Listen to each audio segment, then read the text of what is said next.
Et donc la décision que nous avons prise, c'est en effet un couvre-feu. Un couvre-feu qui va s'appliquer à la région Île-de-France, où le virus circule très activement, et à plusieurs métropoles, à 8 métropoles en plus de la région Île-de-France. Je les cite pour que ce soit clair pour tout le monde. Les métropoles, je dis bien, de Grenoble, Lille, Lyon, Aix-Marseille, Montpellier, Rouen, Saint-Étienne et Toulouse. L'ensemble des élus de ces métropoles ont été appelés, les préfets mobilisés pour organiser les choses.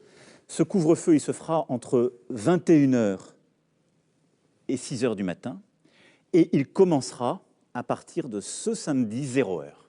Et il durera combien de temps? Écoutez, il durera, le gouvernement est en mesure de le décider pour 4 semaines.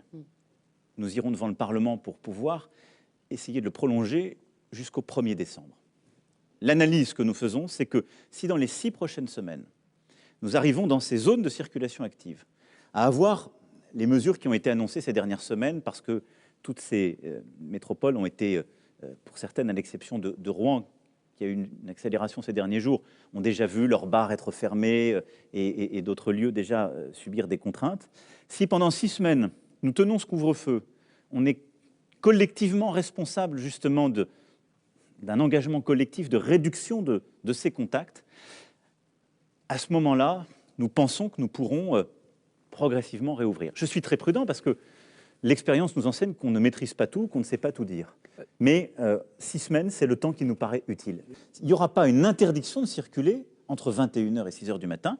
Il y aura une stricte limitation aux bonnes raisons. Mais ça veut dire, par contre, qu'on n'ira plus au restaurant, on ne sortira plus du restaurant après 21h, qu'on n'ira plus chez des amis, qu'on n'ira plus faire la fête, parce qu'on sait que c'est là qu'on se contamine plus facilement et qu'il faut réduire. Et qui fera respecter ce couvre-feu? Est-ce qu'il y aura la police? Est-ce qu'il y aura des militaires? Qu'est-ce qu'on peut imaginer? D'abord, je pense qu'il faut... des contraventions? Oui, il y aura des contrôles, et je remercie nos forces de l'ordre de le faire depuis le début. Et il y aura des amendes, comme il y en a déjà pour justement beaucoup d'infractions prévues. Combien, d'ailleurs? Donc ce sera une amende de 135 €, qui est celle qui prévaut pour aujourd'hui les masques ou les restrictions déjà quand il y en a qui sont observées, je le rappelle. Et je rappelle aussi qu'en cas de récidive, c'est 1 500 €. Parce qu'il ne faut jamais l'oublier, ça doit être dissuasif.